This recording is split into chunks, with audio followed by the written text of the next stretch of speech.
नमस्कार दोस्तों, आज देखते हैं राष्ट्रीय सांस्कृतिक धारा से महत्वपूर्ण रचनाएं और कवियों को। ये बहुत ही महत्वपूर्ण प्रश्न है। UP TGT, PGT, LT grade, DSSB सभी परीक्षाओं के लिए महत्वपूर्ण रहेंगे। तो प्लीज़ वीडियो को पूरा देखें। चैनल को सब्सक्राइब ना किया हो तो चैनल को सब्सक्राइब ज़रूर करें। तो चुनिंदा प्रश्न है और ये प्रश्न कहीं ना कहीं परीक्षा में पूछे गए प्रश्न हैं। तो चलिए शुरू करते हैं। पहला प्रश्न है आज का, छायावादी काव्यधारा के समानांतर चलने वाली काव्यधारा कौन सी है? तो छायावादी काव्यधारा के समानांतर चलने वाली जो धारा है वो है ऑप्शन नंबर घ, राष्ट्रीय सांस्कृतिक धारा। प्रश्न नंबर 2, कौन राष्ट्रीय सांस्कृतिक धारा का कवि नहीं है? तो इनमें से ये 4 दिए हुए हैं, और हरिवंश राय बच्चन, बालकृष्ण शर्मा नवीन, सुभद्रा कुमारी चौहान या माखनलाल चतुर्वेदी। तो इनमें से बताना है कौन जो है राष्ट्रीय सांस्कृतिक धारा के कवि नहीं है। तो इसका सही उत्तर हो जाएगा option number A, Bachchan Singh. Harivansh Rai Bachchan जो है वो राष्ट्रीय सांस्कृतिक धारा के कवि नहीं हैं। प्रश्न नंबर 3, बालकृष्ण शर्मा नवीन का सर्वप्रथम प्रकाशित काव्य संग्रह कौन सा है? क्वासी, कुमकुम, रश्मि रेखा या उर्मिला। तो शर्मा नवीन का जो सर्वप्रथम काव्य संग्रह है वो है Kumkum. Option number B is right answer. प्रश्न नंबर 4, उर्मिला किसका प्रबंध काव्य है? तो उर्मिला ये ऑप्शन नंबर सी सही है, नवीन का है, बालकृष्ण शर्मा नवीन का। प्रश्न नंबर 5, कभी कुछ ऐसी तान सुनाओ जिससे उथल पुथल मच जाए। नवीन की इस रचना का मूल स्वर क्या है? मानवतावादी, क्रांति और ध्वंसात्मक या फिर प्रेम पूर्ण या इनमें से कोई नहीं। तो इसका सही उत्तर हो जाएगा क्रांति और ध्वंसात्मक। प्रश्न नंबर 6, तो भिखमंगे अरे पराजित, मललूम अरे चित दोहित पंक्ति किस कवि की है? तो ये पंक्ति भी बालकृष्ण शर्मा नवीन की है। प्रश्न नंबर 7, हम विस्पाई जन्म के रचना किसकी है? सियाराम शरण गुप्त की, बालकृष्ण शर्मा नवीन की, माखनलाल चतुर्वेदी की या नरेंद्र शर्मा की। तो हम विस्पाई जन्म के ये रचना है option number B, Balkrishna Sharma नवीन।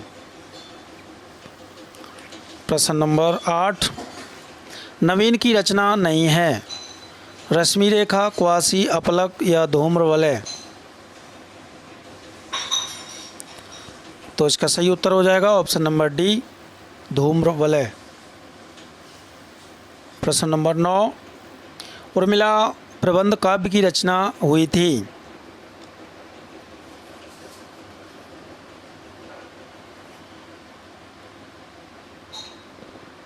तो उर्मिला जो प्रबंध काव्य है बालकृष्ण शर्मा नवीन की, और इसकी जो रचना हुई थी वो हुई थी ऑप्शन नंबर का 1934 ईस्वी में, और इसका जो प्रकाशन हुआ था वो हुआ था 1940 में। तो 9 का सही हो जाएगा 1934 ईस्वी में ये इसकी रचना हुई थी, और जो प्रकाशन हुआ था इसका वो हुआ था 1940 ईस्वी में। प्रश्न नंबर 11, राष्ट्रीय सांस्कृतिक धारा की कृति त्रिधारा, मुकुल ये किसकी रचनाएं हैं? तो त्रिधारा और मुकुल ये रचनाएं हैं सुभद्रा कुमारी चौहान की। Option number C is right answer. प्रश्न नंबर 12, प्रसिद्ध कविता झांसी की रानी किसकी रचना है? तो इसका सही उत्तर हो जाएगा जो झांसी की रानी है ये रचना है किसकी है ये बताना है। तो इसका सही उत्तर हो जाएगा इनमें से कोई नहीं, ये सुभद्रा कुमारी चौहान की रचना है, झांसी की रानी, सुभद्रा कुमारी चौहान। तो इसका सही है ऑप्शन नंबर डी, इनमें से कोई नहीं। प्रश्न नंबर 13, विजयिनी माँ के वीर सुपुत्र पाप से असहयोग ले ठान पंक्ति किसकी है? तो विजयिनी माँ के वीर सुपुत्र पाप से असहयोग ले ठान, ये पंक्ति है सुभद्रा कुमारी चौहान की। प्रश्न नंबर 14, सुभद्रा कुमारी चौहान का जन्म हुआ था।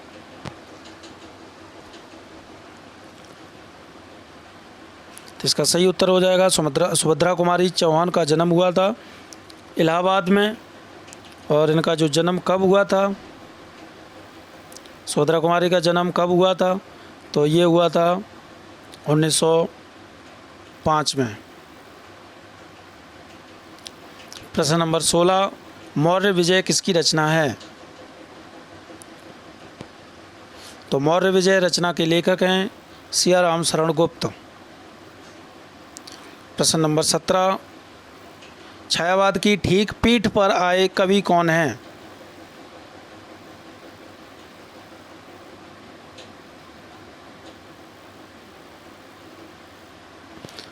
तो इसका सही उत्तर हो जाएगा दिनकर। प्रश्न नंबर 18, एक फूल की चाह कविता किसकी है?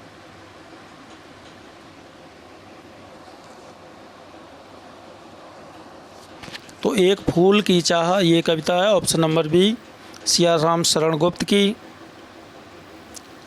प्रश्न नंबर 19, उन्मुक्त विषाद रचनाएं किसकी हैं?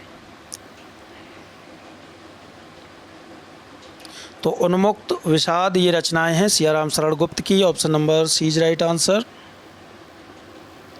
प्रश्न नंबर 20, रामधारी सिंह दिनकर की किस कृति को आधुनिक युग की गीता कहा गया है? हुंकार को, उर्वशी को, कुरुक्षेत्र को या रश्मिरथी को?